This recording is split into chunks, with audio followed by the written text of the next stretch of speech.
He'd never had a job in his entire life. He gets £500 a week and a flat paid for.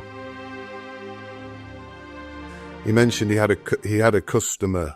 I don't know whether he had a shop or not. This guy, the guy our listeners call Simon Weekly. He mentioned a guy called Dempster.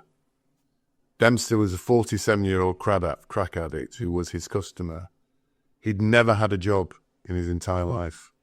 He used to come into the guy's shop, basically. He gets £500 a week and a flat paid for. So this is a guy who's never had a job, has a flat paid for, gets £500 a week, which is not a bad amount to get, is it, for a crack addict? Yeah. And we've been paying for him for 30 years. I've worked with people like this for decades. And I know I've worked with people like this, whole families like this. Never worked. Never worked. Is on more money on benefits than they ever could earn by themselves. Yeah. Going legit. Yeah. Everything given free for them. And we do it out of compassion, we do it out of tolerance, we do it out of making ourselves feel better as a government, as a taxpayer. And we're to blame for people like Dempster. Because Dempster. The government should have been giving him a hand up to be a better version of himself. But the government look at him and go, you're always going to be a waste of space.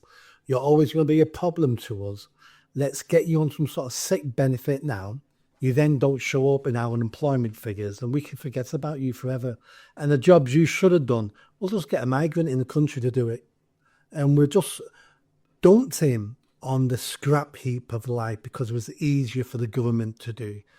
Now, some of our citizens in this country will take a lot of work to fix. Some of them will never be fixed.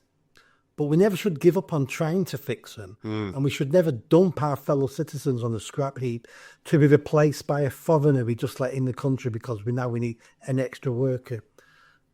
And we do this out of convenience for the politicians. It's just pure convenience. It's not cheaper. It's not better for the country. It's not better for anyone. It's just convenient for them. And we need a better class of politician.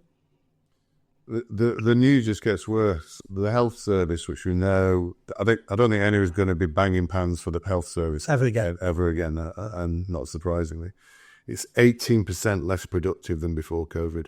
And it was crap before COVID. Yeah, and now it's 18% more crap.